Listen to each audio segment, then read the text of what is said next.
नमस्कार, आप देखना शुरू कर चुके हैं पर्दे के पीछे। सबसे पहले तो तमाम व्यूअर्स को बहुत बहुत धन्यवाद।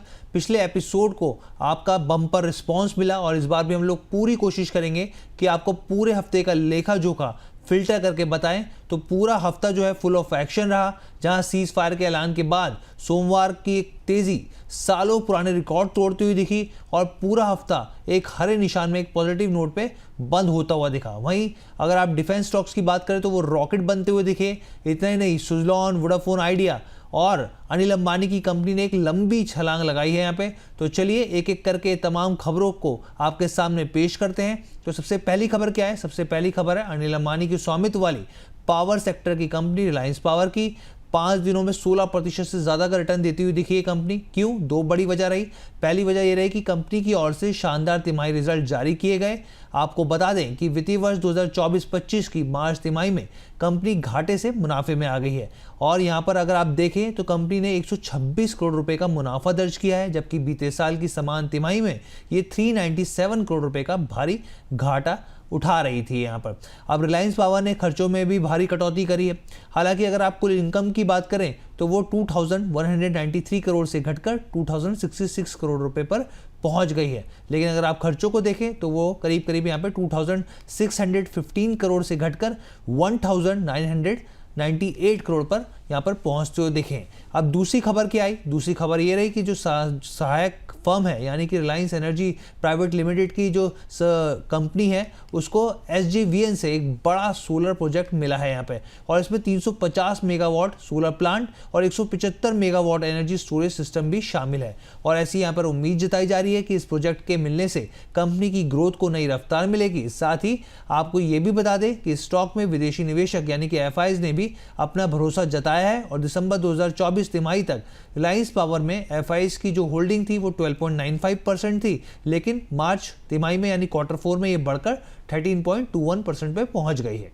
अब हम लोग बढ़ते हैं अगली खबर की तरफ। तो देखिए इस हफ्ते टेलीकॉम कंपनी वोडाफोन आइडिया के लिए भी कई खबरें रही जो कि राहत भरी रही। 2 मेन खबरें रही। पहली क्या रही कि ग्लोबल इंडेक्स प्रोवाइडर MSCI ने अपने ग्लोबल स्टैंडर्ड इंडेक्स में वोडाफोन आइडिया के वेटेज में बढ़ोतरी की घोषणा करी है। इससे कंपनी के शेयरों में विदेशी निवेश यानी कि FIs इनफ्लो आने की उम्मीद जताई जा रही है। जब किसी कंपनी का वेटेज MSCI जैसे बड़े ग्लोबल इंडेक्स में बढ़ता है तो दुनिया भर के म्यूचुअल फंड्स और विदेशी निवेशक उस शेयर को अपने पोर्टफोलियो में यहाँ पे शामिल करते हैं। तो ये तो एक इम्पॉर्टेंट अपडेट है और इससे शेयर में डिमांड भी बढ़ती है और कीमत पर भी पॉजिटिव असर देखने को मिलता है।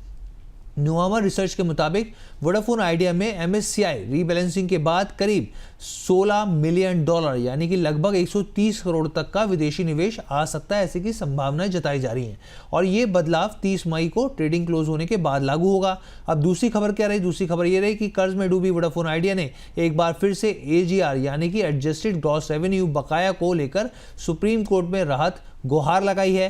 कंपनी ने कोर्ट में एक ताज़ा याचिका दायर कर 30,000 करोड़ से ज़्यादा की माफ़ी मांगी है, जो कि जुर्माने और उस पर लगे ब्याज पर आधारित है। और इन खबरों के चलते 5 दिनों के शेयर में अगर बात करें तो 5 दिनों में एक अच्छी तेज़ी यहाँ पर बनती हुई दिखी है। अब हम लोग बात करते हैं, देखिए डिफेंस शेयरों से जुड़ी खबरों के ऊपर हम लोग चर्चा करें उससे पहले टाटा ग्रुप से जुड़ी काफ़ी महत्वपूर्ण खबरें आई और जिसके चलते निवेशकों के रडार पर ये रहे हैं। तो ऑटोमोबाइल कंपनी टाटा मोटर्स ने वित्त वर्ष 2024-25 की चौथी तिमाही के नतीजे पेश कर दिए। नंबर्स को देखें तो कंसोलिडेटेड नेट प्रॉफिट 8,470 करोड़ रुपए रहा। सालाना आधार पर ये करीब 51.34% कम रहा है। यहाँ पर एक साल पहले समान तिमाही में जो मुनाफा था वो 17,407 करोड़ था। ऑपरेशन से कंपनी का रेवेन्यू की बात करें तो ये करीब 1.19 लाख करोड़ रुपए रहा और एक साल पहले की समान तिमाही में ये 1.18 लाख करोड़ रुपए था। यानी कि यहाँ पर अगर आप देखें तो एक गिरावट देखने को मिली है। चौथी तिमाही में टाटा मोटर्स की टोटल इनकम की अगर हम लोग बात करें सालाना आधार पर तो वो 0.48% से बढ़कर यहाँ पर 1.21 लाख करोड़ पे पहुँचते दिखी है। कामकाजी मुनाफा यानी एबिटा की बात करें तो ये भी 0.6% बढ़कर 16,644 करोड़ पर पहुँचता दिखा और मार्जिन की अगर हम लोग बात करें तो 13.9% से बढ़कर ये 14% पे आते हुए दिखे। मार्जिन काफ़ी इंपॉर्टेंट होते हैं यहाँ पर। तो देखिए JLR के प्रदर्शन की बात करें यहाँ पर तो लगातार 10वीं तिमाही में ये इसने मुनाफा दर्ज किया है और कंपनी ने 6 रुपये डिविडेंड का भी ऐलान किया है। साथ में मैनेजमेंट ने नंबर्स को लेकर काफ़ी पॉजिटिव रुख दिखाया है, लेकिन उनका कहना है 2026 के लिए जो यहाँ पर जो है 17 यहाँ पर जो है एक अलर्ट के साथ साथ यहाँ पे मैनेजमेंट जो है पॉजिटिव भी दिख रहा है, लेकिन इसके बाद इन खबरों के बाद स्टॉक में मिले जुले असर देखने को मिला और करीब 4% की तेजी यहाँ पर देखने को मिली है। अब बात करते हैं टाटा ग्रुप की दूसरी कंपनी टाटा स्टील की। तो यहाँ पर नतीजों ने माहौल बना के रखा है यहाँ पर, और कंपनी की ओर से कारोबारी साल 2024 की चौथी तिमाही में नतीजे यहाँ पर जारी हुए, और इसमें अगर आप देखें तो कंसोलिडेटेड मुनाफा जो रहा है साल दर साल के आधार पर 555 करोड़ रुपए से बढ़कर 1201 करोड़ पर पहुंचता दिखा, जो कि 113% का जंप दिखाता है। हालांकि कंसोलिडेटेड कमाई में थोड़ी सी गिरावट देखने को मिली और ये करीब 58,687 करोड़ से घटकर 56,218 करोड़ पर पहुंचती दिखी, यानी कि 4.2% की गिरावट दर्ज की गई है। कंपनी का एबिटा भी मामूली सा यहाँ पे गिरावट देखने को मिली है। पिछले साल की तिमाही में यहाँ पे 6,601 करोड़ से घटकर ये 6,560 करोड़ के आसपास पहुंचता हुआ दिखा है। एबिटा मार्जिन में यहाँ पे लेकिन सुधार आया है। एबिटा मार्जिन में क्या सुधार आया है, देखिए 11.20% से बढ़कर 11.70% के आसपास यहाँ पे पहुंचता हुआ दिखा है। कंपनी ने मुनाफे के मोर्चे पर बेहतर प्रदर्शन किया है। हालांकि कमाई और ऑपरेटिंग प्रॉफिट में एक हल्की सी गिरावट दर्ज की जा रही है, और इसके साथ ही टाटा स्टील ने वित्त वर्ष FY 24-25 के लिए यहाँ पर करीब 3 रुपये 60 पैसे प्रति शेयर के डिविडेंड का भी ऐलान किया है यहाँ पर। अब टाटा ग्रुप की तीसरी कंपनी टाटा पावर ने भी यहाँ पे वित्त वर्ष 2025 की आखिरी तिमाही के रिजल्ट का ऐलान किया, और बीती तिमाही में कंपनी ने शानदार प्रदर्शन किया। कंपनी का जो नेट प्रॉफिट रहा वो 16.5% बढ़कर 1043 करोड़ पर पहुंच गया। पिछले साल की इसी तिमाही में ये जो मुनाफा था वो करीब 895 करोड़ के आसपास रहा था। कंपनी की ऑपरेशनल आय भी 8% बढ़कर 17,096 करोड़ के आसपास पहुंचती दिखी, और कंपनी का एबिटा 14% बढ़कर यहाँ पर 3,829 करोड़ पर पहुंच गया है। और टाटा पावर ने अपने मजबूत प्रदर्शन के दम पर निवेशकों का भरोसा जीता है। रिजल्ट के बाद शेयरों में तेजी देखने को मिली और 5 दिनों में 10% की बढ़त बनाते हुए यहाँ पर देखने को मिली है। लेकिन आपको यहाँ पे एक और जानकारी देते हैं कि टाटा पावर के CEO डॉक्टर प्रवीर सिन्हा ने यहाँ पे कहा कि वित्त वर्ष 2025 में कंपनी के लिए ऐतिहासिक रहा है, और उन्होंने कहा कि इस साल कंपनी का कुल शुद्ध मुनाफा 5,000 करोड़ रुपए के पार निकल गया है, जो कि सभी कारोबारी क्षेत्रों के अगर आप हिसाब से देखें यहाँ पे तो एक शानदार प्रदर्शन दिखाता है। इसके साथ ही कंपनी ने अपने शेयरधारकों के लिए 2 रुपये 25 पैसे प्रति शेयर का अंतरिम डिविडेंड का भी ऐलान किया, और साथ में अगर आपको बताएं रिकॉर्ड डेट जो है वो 20 जून 2025 तय की गई है। इस पूरे हफ्ते सबसे ज़्यादा एक्शन डिफेंस स्टॉक्स में देखने को मिला, ना सिर्फ रिजल्ट्स के आधार पर बल्कि तमाम दूसरी खबरों के चलते भी। तो भारत की रक्षा कंपनियां जिनमें कई सरकारी कंपनियां हैं, पिछले 12 ट्रेडिंग सेशन में ज़बरदस्त तेज़ी देखने को मिली। इस दौरान उनका जो कुल मार्केट कैपिटलाइजेशन है वो 1 लाख करोड़ से पार निकल गया, उसको क्रॉस करते हुए दिखे। इनमें कौन कौन से स्टॉक्स थे, तो देखिए इनमें कई स्टॉक्स थे, जैसे HAL हो गया, भारत इलेक्ट्रॉनिक्स हो गया, मजगांव डॉक शिप बिल्डर्स हो गया, कोचिंग शिपयार्ड हो गया, गार्डन रीच शिप बिल्डर्स जैसे स्टॉक रहे, BEML रहा है यहाँ पर, डाटा पैटर्न और जेन टेक्नोलॉजीज जैसे स्टॉक के नाम भी यहाँ पे शामिल हैं। और यहाँ पर आप समझिए कि 25 अप्रैल की क्लोजिंग के बाद से अब तक कुल मिलाकर यहाँ पे 1.22 लाख करोड़ का मार्केट वैल्यूएशन जो है यहाँ पर ये जोड़ते हुए दिखे हैं। अगर हम लोग स्टॉक स्पेसिफिक बात करें यहाँ पे तो देखिए हिंदुस्तान एरोनॉटिक्स और साथ में भारत इलेक्ट्रॉनिक्स ने मार्केट कैपिटलाइजेशन के लिहाज से सबसे ज़्यादा बढ़त दर्ज की है, जबकि गार्डन रीच शिप बिल्डर्स ने प्रतिशत के हिसाब से सबसे ज़्यादा मुनाफा कमाया है। दरअसल इस तेज़ी के पीछे प्रधानमंत्री मोदी का वो बयान रहा जिसमें उन्होंने भारतीय हथियारों की क्षमताओं की भी तारीफ की। PM मोदी ने कहा कि भारत हथियारों की क्षमता और ताकत यहाँ पे पूरी दुनिया ने देखी, और इसी के चलते यहाँ पे तमाम डिफेंस स्टॉक्स में तेज़ी देखने को मिली है। अब हम लोग आगे बढ़ते हैं। डिफेंस स्टॉक के नतीजों के आधार पर भी स्टॉक्स में रिएक्शन देखने को मिला, तो कौन कौन से ऐसे स्टॉक रहे, सबसे पहले हम लोग बात कर लेते हैं। तो देखिए सरकार की स्वामित्व वाली डिफेंस सेक्टर की company garden reach ship builders and engineers limited के शेयरों में भी धुआंधार तेज़ी देखने को मिली। आप ये समझिए कि पिछले 5 दिनों के अंदर 25% की तेज़ी आई है यहाँ पे। गार्डन रीच शिप बिल्डर्स के अगर आप देखें तो मार्च तिमाही के रिजल्ट्स के बाद ये उछाल देखने को मिला। कंपनी के फाइनेंशियल ईयर 2024-25 की चौथी तिमाही की अगर हम लोग बात करें तो इस दौरान कंपनी ने ये साफ तौर पर जानकारी दी कि उनका मुनाफा 2 गुना से ज़्यादा बढ़ता हुआ दिखा है। GRSE का नेट प्रॉफिट 118% बढ़कर 244 करोड़ पर पहुंच गया, जबकि बीते साल की समान तिमाही में ये 111 करोड़ के आसपास था। ऑपरेशन से रेवेन्यू में 61.7% की बढ़ोतरी दर्ज की गई। अगर आप एबिटा की बात करें तो 141% बढ़कर 219 करोड़ पे पहुंच गया। वहीं एबिटा मार्जिन की बात करें तो 8.9% से बढ़कर ये 13.3% पर आ गया है। और ईपीएस को अगर आप देखें, अर्निंग पर शेयर की बात करें तो 9.74 रुपीज़ से बढ़कर ये 21.32 रुपये पर पहुंचता हुआ दिखा है। आपको बता दें कि बोर्ड मीटिंग में यहाँ पर एक अहम बोर्ड मीटिंग हुई और उसमें यहाँ पे बोर्ड ऑफ डायरेक्टर्स ने 4.90 रुपये प्रति इक्विटी शेयर के डिविडेंड की भी सिफारिश करी है यहाँ पर।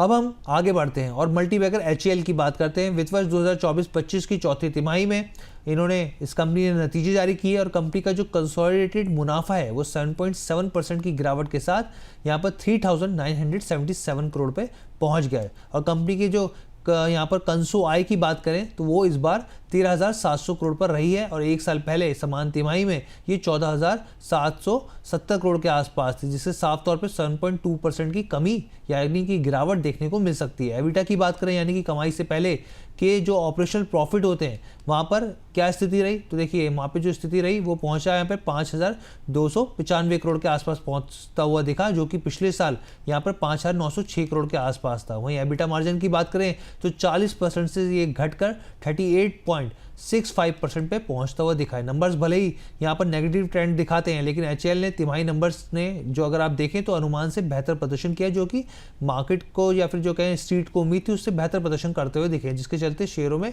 हल्की तेजी देखने को मिली है। और आपको एक और चीज़ जानकारी दे दें कि एक्सचेंज के डाटा के मुताबिक एफआईएस की अगर होल्डिंग की बात करें तो मार्च 2025 तक ये करीब 12.08% तक पहुंचती हुई दिखी है।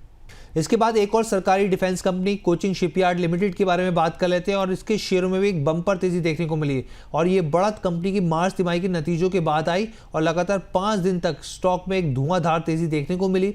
कोचिन शिपयार्ड का अगर नेट प्रॉफिट की बात करें तो पिछले साल की तुलना में ये 10.8% बढ़कर 287 करोड़ पे पहुंच गया। वहीं इस तिमाही में रेवेन्यू भी 37% बढ़कर 1,760 करोड़ के आसपास पहुंचता दिखा। हालांकि इस तिमाही में जो एबिटा की बात करें तो वो 7.6% की गिरावट के साथ 267 करोड़ पे पहुंचता दिखा है। एबिटा मार्जिन देखें तो 730 बेसिस पॉइंट घटकर 15.10% पर आ गया, जो कि पिछले साल 22% से ज्यादा था। कंपनी के बोर्ड ने वित्त वर्ष 2024-25 के लिए 5 रुपए की फेस वैल्यू वाले प्रत्येक इक्विटी शेयर पर 2.25 पैसे यानी कि 2 रुपये 25 पैसे के अंतिम डिविडेंड देने की सिफारिश करी है। और यहाँ पे साफ तौर पे एंटिक स्टॉक ब्रोकिंग ने यहाँ पर उम्मीद जताई है कि कोचिन शिपयार्ड की रेवेन्यू बढ़ोतरी यहाँ पर और आने वाले दिनों में और मजबूती देखने को मिल सकती है। ब्रोकरेज का ये भी मानना है कि शिप रिपेयर बिजनेस की हिस्सेदारी में भी यहाँ पर बढ़ोतरी देखने को मिल सकती है, जिससे मार्जिन में और सुधार देखने को मिल सकता है।